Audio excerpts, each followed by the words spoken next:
2.5 Gasteiz, un día más, 15 de marzo del 2016, y lo resalto, lo subrayo porque hoy es martes 15 y siempre en este primer semestre del año siempre hablamos de los martes de Ondas de Jazz, y hoy, precisamente hoy, hay un concierto homenaje que es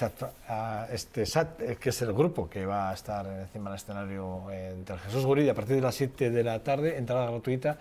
Es un homenaje, ese tributo a una de las bandas de finales de los 70, como son los Steps Ahead, más concretamente un homenaje, si me permiten, al ya desaparecido Michael Brecker, que bueno, pues que uno tenía, y ayer ya escucharon la entrevista con Quique Guzmán, sí que uno lo tenía en mente desde hace muchos años, 3 años concretamente, dándole vueltas a este proyecto, y al final conseguimos consolidar un acuerdo entre Quique Guzmán y aquí un servidor para hacer una formación potente, que la ha hecho él, no yo, la ha hecho él.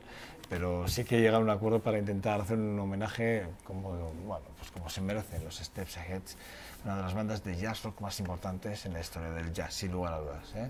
Y repito, ese homenaje en especial, con esa mención especial a Michael Brecker. Hoy 7 de la tarde, Conservatorio Jesús Guridi de Vitoria-Gasteiz. Bueno, pues eso, para que lo dejamos en este comienzo del programa, para que lo tengan ustedes claro, y bueno, pues que si están a tiempo, pues que se acerquen. Dicho esto, vamos a arrancar hoy nuestra portada para hablar. Vamos a hablar de la justicia, una justicia más justa o más segura. Cuando hablamos de la restauración, de la justicia restaurativa que le llaman, ¿no?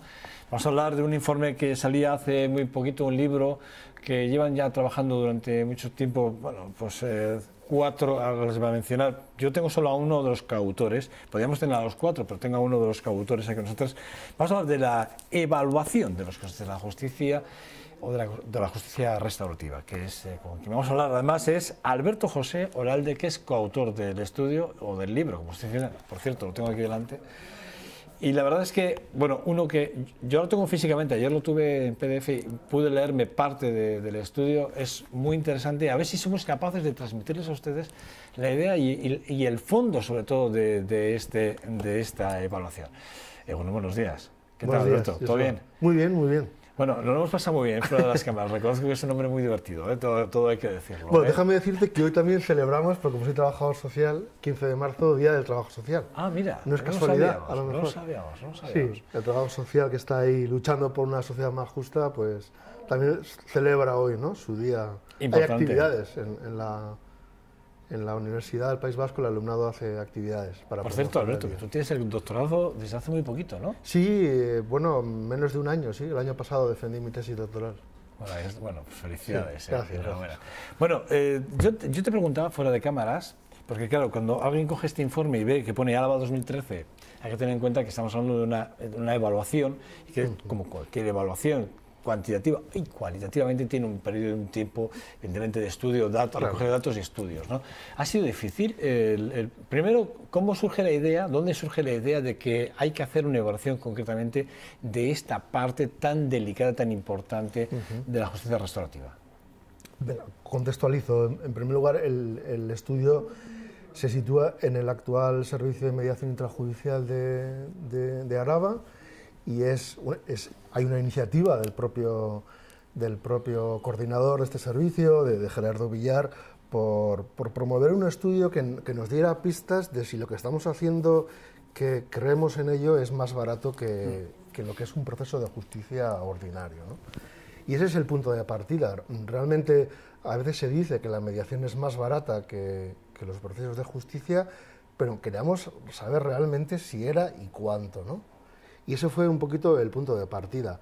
El estudio es complejo, hay que casi colocar el proceso de enjuiciar un conflicto como si fuera un proceso de fabricación y meter variables de costos, de nóminas y variables económicas para saber realmente cuánto cuesta, ¿no? Y bueno, pues a pesar de que tardamos, gracias a también la imaginación de una ingeniera que forma parte del estudio, no tenía nada que saber con el ámbito de justicia, pues gracias a su trabajo pudimos cuantificar esto. Pero no nos quedamos en el coste económico, porque creímos que hay un coste o un beneficio, que es el otro lado, que es el social, ¿no? Una parte cualitativa, ¿no? Sí. Claro. Cuantificamos y cualificamos. Cuantificamos cuánto cuesta esto, pero también cuantificamos cuánto gusta o no gusta esto, que a veces es un poco intangible, ¿no? Saber lo que le picar, gusta. un poco los datos podrían picar en un momento determinado, ¿no? Porque ver las diferencias de cuánto sí o cuánto no con respecto a lo que hacemos en diferencia a un proceso, ¿no? Claro. Puede picar. ¿Puede? Picar, digo, puede picar en un momento determinado. Saber en qué... Me refiero a los costes realmente, ¿no? Porque lo que se evalúa son costes aquí. Claro, claro. Nosotros evaluamos costes, no, pero... porque la justicia está muy bien entredicho con sí, el tema de los costes judiciales. Desglosamos el nivel, el coste económico y el coste social. Es decir, si usted le pregunta a un ciudadano si está satisfecho con la justicia, seguramente le diga que no, que no, porque los palacios de justicia no están abiertos a lo que realmente les preocupa a las personas. Y esto lo saben los jueces y las juezas. Saben que no están preparados para escuchar a la gente. Entonces, ahí nace la insatisfacción de la gente, porque dice, yo no me he podido explicar, a mí no me han podido entender, yo no he podido explicar lo que realmente estaba viviendo, ¿no? Y eso tiene un coste social, ¿sí?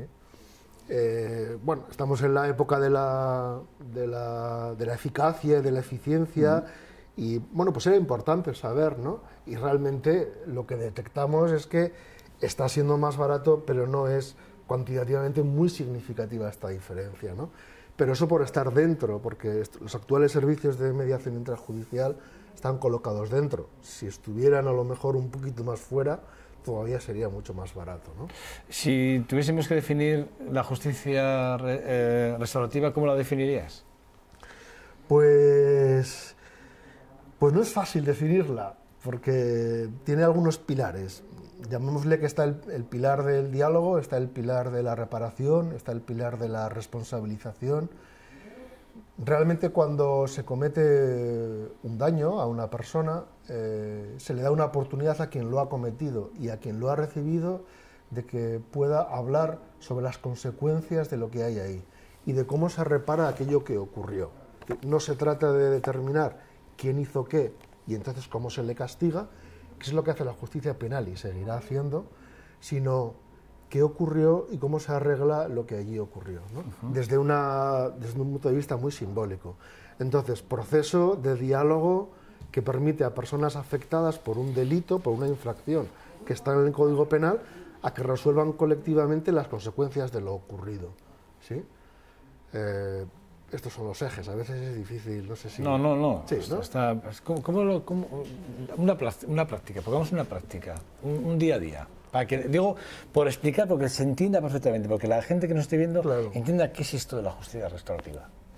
Bueno, el día a día, pues imaginemos que has tenido un conflicto con un ciudadano donde se han visto dañados algún tipo de tus bienes jurídicos, es decir, pues digámosle que has tenido una pelea en la calle, donde ha habido una lesión. Es un ejemplo que el otro día leí perfectamente, además. Sí, puede ver, sí, una persona que está en un bar, tiene una pelea con otra persona y fruto de esa pelea pues hay unas lesiones importantes, digámosle, en su cara, ¿no?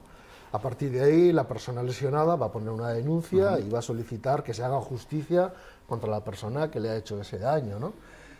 El proceso judicial lo que va a hacer es determinar si esa persona hizo lo que se le dice que está haciendo y en función de eso le pondrá un castigo.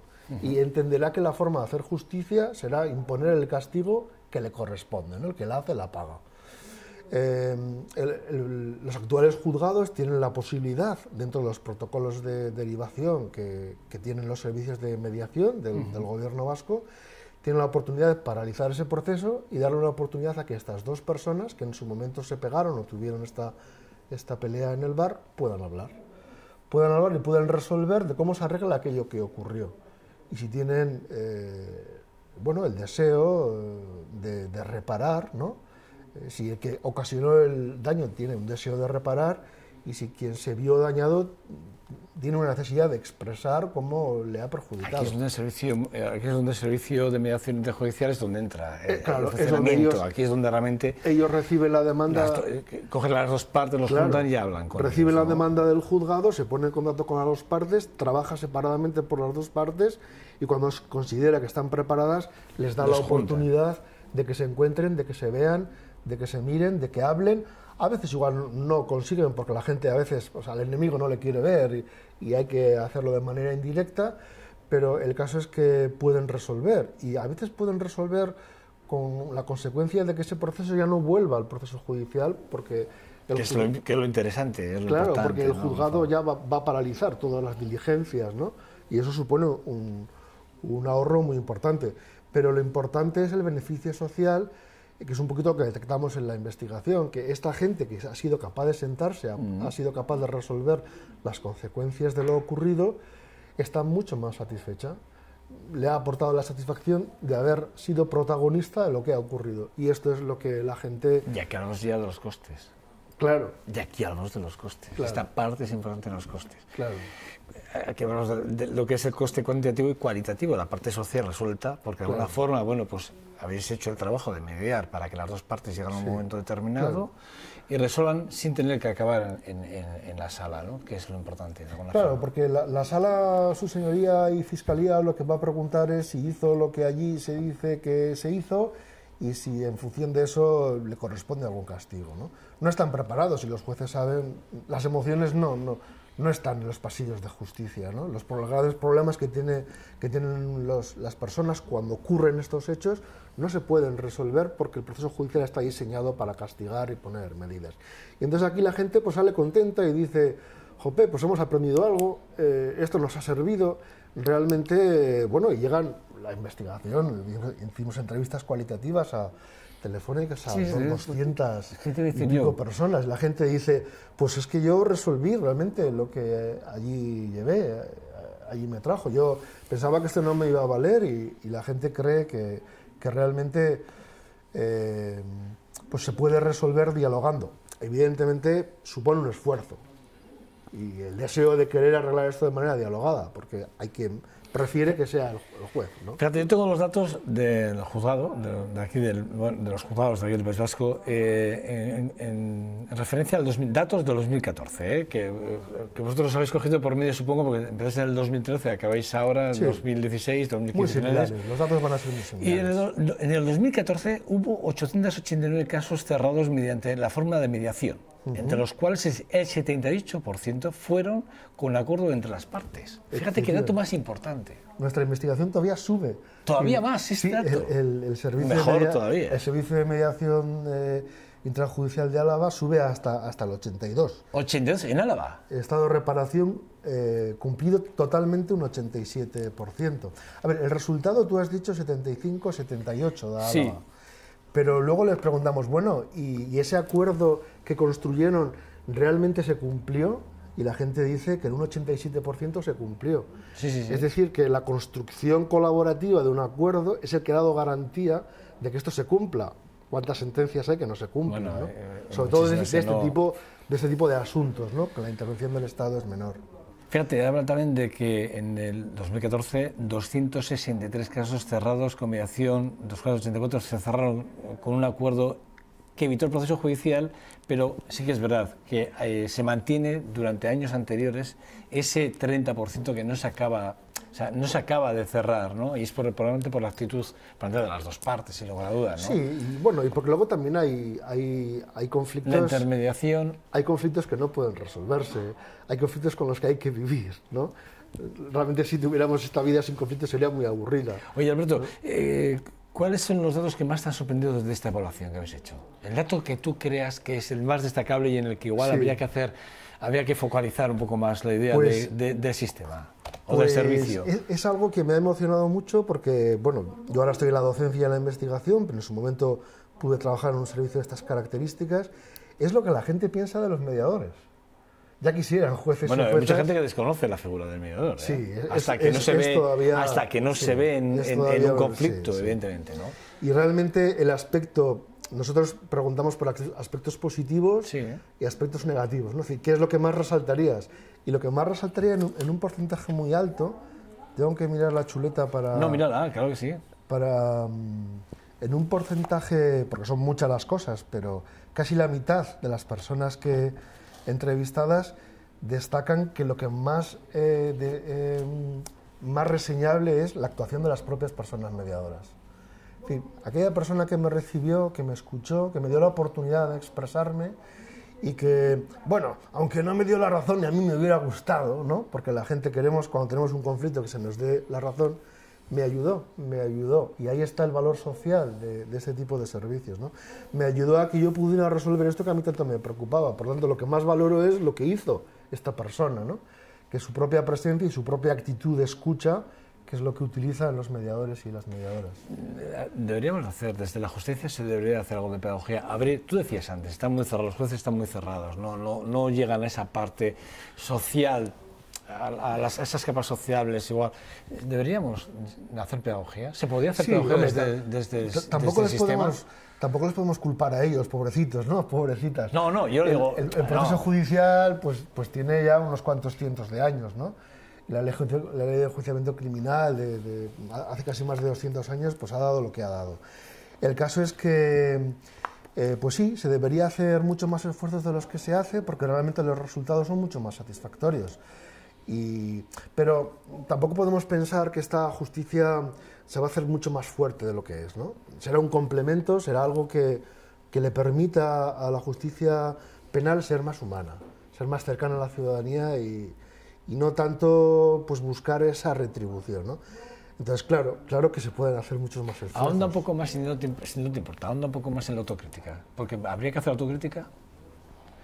Cuando has hecho el informe, le habéis hecho la evaluación, habría que hacer autocrítica, porque aquí habrá una parte en esta evaluación que hemos hecho, que tiene que haber una parte de autocrítica hacia la justicia o hacia el mismo servicio, ¿no? Habrá que mejorar cosas. Claro. Hombre, si le preguntáramos a los mediadores, pues lo primero que te van a decir es que requieren de más recursos humanos y más herramientas, técnicos, ¿no? Más recursos humanos y más recursos técnicos, en el sentido en que si queremos que esto crezca, si queremos que el propio sistema de justicia penal se contamine de estas lógicas que para él son un poco incomprensibles, pues existan mayores mecanismos de colaboración, mesas incluso interdepartamentales o interinstitucionales que puedan permitir que estos servicios crezcan, ¿no? Y sin duda pues una colaboración, digámosle, con lo que es todo el ámbito social de la intervención mayor, ¿no? Y esto pasa por mayores recursos humanos y técnicos, ¿no? No me estoy quejando, no soy yo, que soy un investigador externo, pero si preguntara a los mediadores y mediadoras me dirían, pues sí, que seamos más, que tengamos más medios, ¿no? Que ya, es decir, no nos podemos quejar, ¿eh? La Comunidad Autónoma del País Vasco... Yo espero que Gerardo Villar, que está por aquí, que está acompañado, espero que algún día se siente aquí y hablemos de... Igual que claro, nos haga un análisis más profundo. No ha querido sentarse, le hemos intentado convencer, pero no ha querido. Sí que es verdad, ¿no? Que de alguna forma nos encontramos en el que yo digo que habéis hecho un equipo, sois 4 personas, los que os habéis juntado, Idoia Agartua, Alberto José Olalde, Mercé Pedrola y Gema Barona. Los 4, cuando os habéis repartido, entiendo, el trabajo, ¿no? ¿Cómo ha sido primero el reparto? ¿Qué habéis hecho cada uno? ¿Y cómo ha sido ese momento de poner en común las ideas y debatir para sacar el informe adelante? Aquí había un proceso muy interesante de diálogo entre una jurista y una no jurista, ¿no? Que es la ingeniera. Es la ingeniera la encargada de convertir a ¿Quién números... es la ingeniera de Idoia? Mercé Pedrola. Mercé Pedrola. Mercé Pedrola es la encargada de pasar a procesos de fabricación lo que está ocurriendo en un proceso de mediación, lo que está ocurriendo en un proceso de juicio. Pero ella no sabe de leyes. Entonces hay un diálogo paralelo y continuo entre la jurista, Idoia Agartua, y Mercé Pedrola, para que ella pueda traducir el proceso de fabricación en lo que es el proceso de juicio, ¿no? Y paralelamente Gema Barona, que supervisa científicamente, ella es doctora y profesora del Instituto Vasco de Criminología, supervisa la tarea. Ella y yo nos encargamos paralelamente de hacer las entrevistas cualitativas de las personas que habían pasado en este año y pico por el servicio de mediación. ¿Cuánto es el número? 222, luego hubo algún error, pero bueno, 222, casualmente Capicúa, ¿no? Sí, correctamente Capicúa. De Capicúa. 222 personas fueron entrevistadas telefónicamente, directamente por mí y por Gema Barona, para un poquito preguntarles por esos otros intangibles, esas cosas que a veces no se pueden medir, que es, bueno, ¿usted cómo ha salido de allí, no? Por eso luego también en el estudio hemos querido replicar todas las respuestas que nos dieron. Nosotros luego las codificamos, intentamos sacar algo que sea para el lector atractivo y se pueda leer en una tabla, pero a veces la riqueza del comentario cualitativo la hemos querido mantener, ¿no? Por eso también esa dimensión cualitativa, porque cada persona dimensiona a su beneficio de una manera. Te preguntaba, cuando habéis puesto en común, ¿dónde estaban las discrepancias? El mayor punto de discrepancia, ese momento de inflexión, el momento determinado que dices, bueno, no puede ser porque hay un choque entre un ingeniero y un jurista, ¿no? Evidentemente el jurista ve esa parte que probablemente ni el ingeniero ni vosotros podéis ver en un momento determinado, ¿no? ¿Dónde está ese punto? ¿Dónde estuvo ese punto de inflexión en un momento determinado de la evaluación?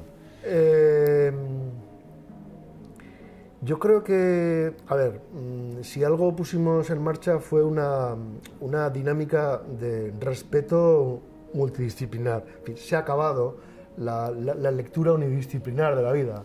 Ya no, en fin, no hay manera de entender la vida desde diferentes disciplinas. Entonces, quizás desde el aprecio mutuo, ¿no? Es el que nos ha permitido que disciplinas muy diferentes, criminología, trabajo social, derecho e ingeniería, pudieran entenderse para hacer una lectura de la realidad.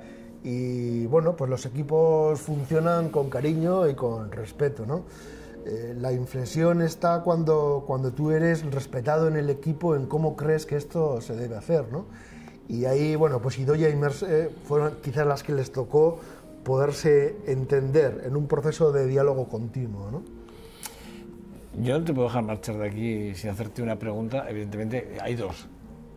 Y una es cuáles son las conclusiones finales, las que una vez ya hecho la evaluación, lo tenemos en la mano, os sentáis los cuatro y decís, bueno, ¿cuál es mi evaluación personal o mi conclusión final de esta evaluación que habéis hecho con respecto del coste de la justicia?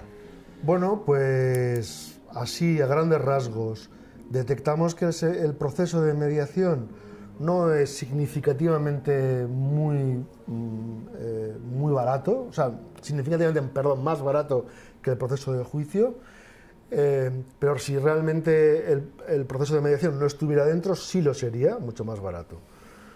Detectamos que hay un éxito muy grande en el resultado de los procesos de mediación y en la satisfacción que tienen las personas porque los acuerdos se han cumplido. Y ahí es donde se rescata, ¿no?, el valor social y un poquito la satisfacción que tiene la gente porque ha pasado por un servicio que le ha dado lo que necesitaba, ¿no?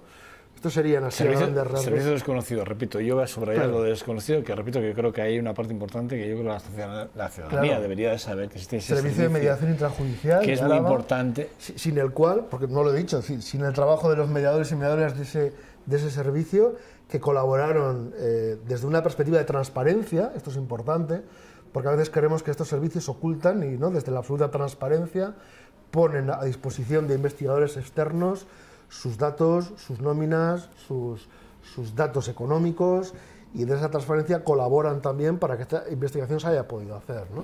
Y ahí están, en el Palacio de Justicia, deseando ofrecer a la ciudadanía procesos de diálogo. Un servicio en el que hay, como en todos los servicios, evidentemente, cuando hablamos de un servicio, sea cual fuere, estamos hablando de personas que tienen que tener una preparación determinada y que tienen que tener una sensibilidad muy concreta, ¿no? Y que tienen que estar a disposición de escuchar a ambas partes, el escuchar, el hablar, el comprender, el entender. Sí.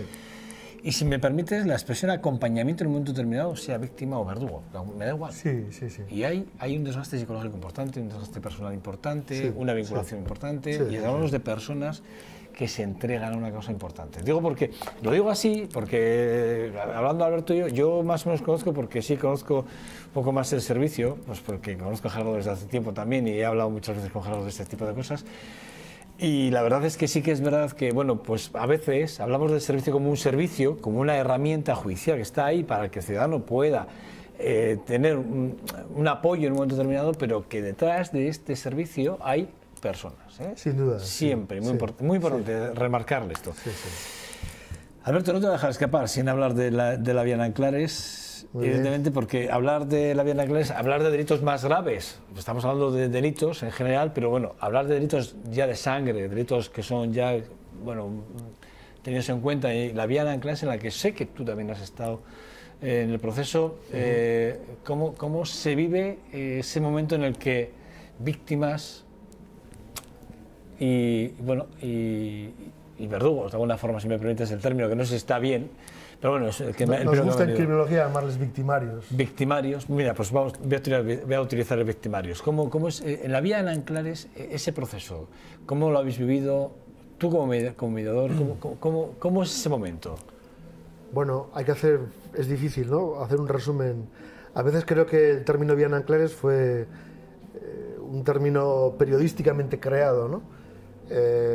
Realmente hay una vía ahí de inmersión o de resocialización o de adaptación penitenciaria de una serie de personas que habían pertenecido a ETA y decidieron abandonar la disciplina de la banda armada para tomar un camino de aceptación de la legislación.